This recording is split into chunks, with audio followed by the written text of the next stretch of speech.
Assalamualaikum warahmatullahi wabarakatuh. Perkenalkan, nama saya Dia Ayu Komunitias dengan NIM 241080202129. Di sini saya akan menjelaskan materi tentang peradaban Islam masa dinasti Umayyah.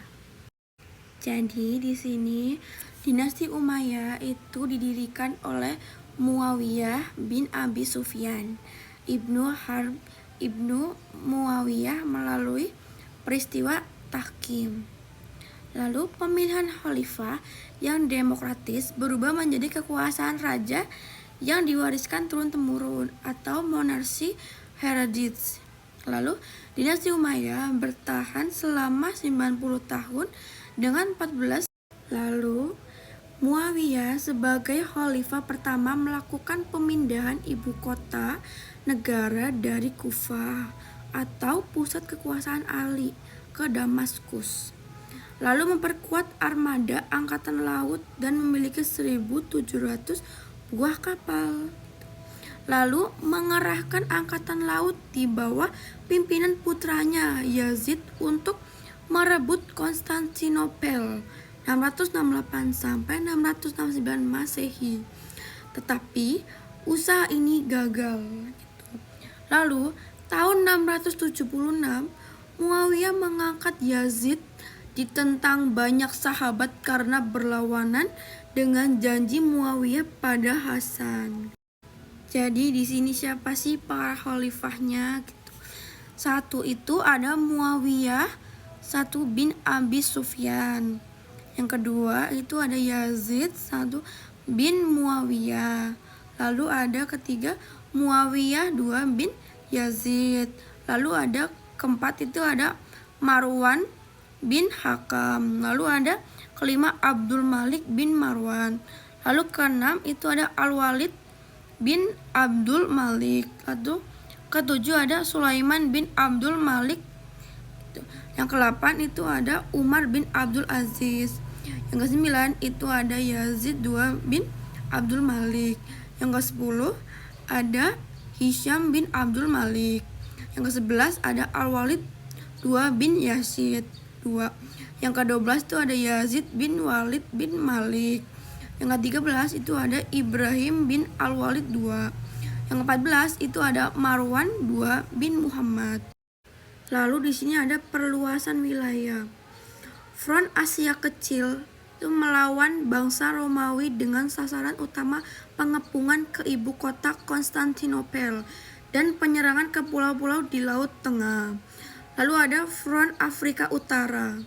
Selain menundukkan daerah hitam Afrika, pasukan Muslim juga menyeberangi Selat Gibraltar lalu masuk ke Spanyol. Lalu ada Front Timur, menuju utara ke daerah-daerah di seberang sungai Jihun atau Amu Darya, dan ke arah selatan menyusuri Sind, wilayah India bagian barat. Lalu ada kekuasaan, meliputi tanah Spanyol, seluruh wilayah Afrika Utara, Jazirah Arab, Syria, Palestina, sebagian daerah Anatolia, Irak, Persia, Afghanistan, India, dan negeri-negeri yang sekarang dinamakan Turkmenistan, Uzbekistan, dan Kirgistan yang termasuk Soviet Rusia. Lalu ada tata pemerintahan. Ada mata uang dinar dan dirham disatukan menjadi mata uang rial.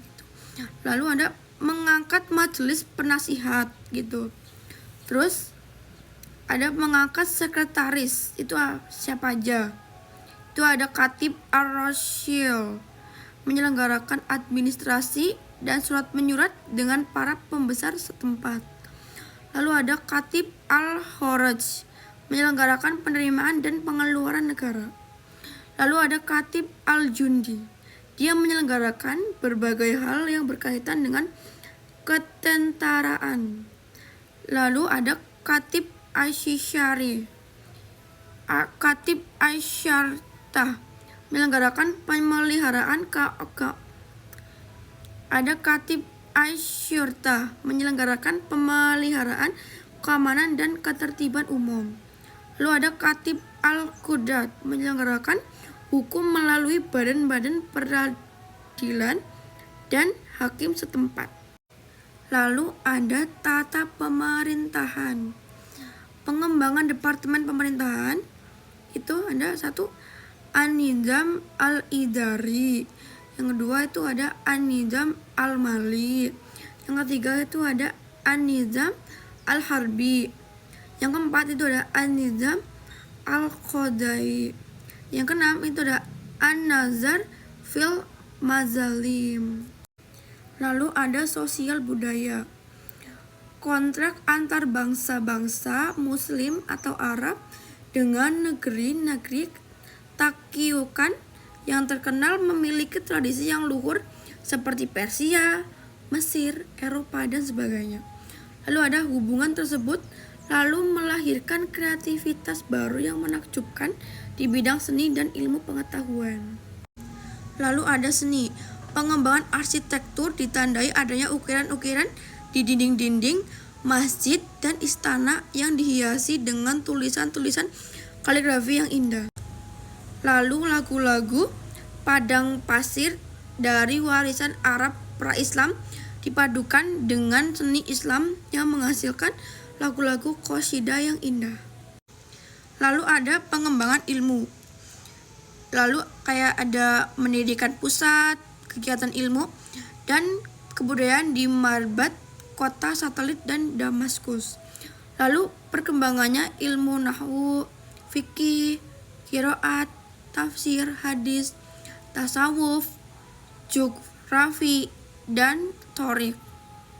Lalu penerjemahan buku-buku ilmu pengetahuan dan bahasa lain ke dalam bahasa Arab. Lalu ada bahasa Arab. Bahasa Arab sebagai bahasa resmi dalam tata usaha negara dan pemerintahan.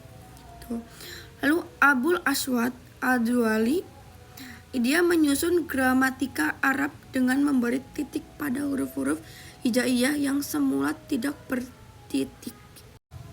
Lalu ada faktor kemunduran. Itu apa aja sih gitu kan? Itu ada persaingan yang tidak sehat di kalangan anggota keluarga istana. Lalu kedua itu ada ketidakmampuan para khalifah sesudah Hisham. Lalu ketiga ada gerakan oposisi kaum Syiah dan Khawarij. Lalu keempat itu ada rasa tidak puas Muslim non-Arab. Lalu ada munculnya kekuatan baru yang dipelopori oleh keturunan Al-Abbas bin Abbas Al-Muthalib. Sekian presentasi dari saya. Wassalamualaikum warahmatullahi wabarakatuh.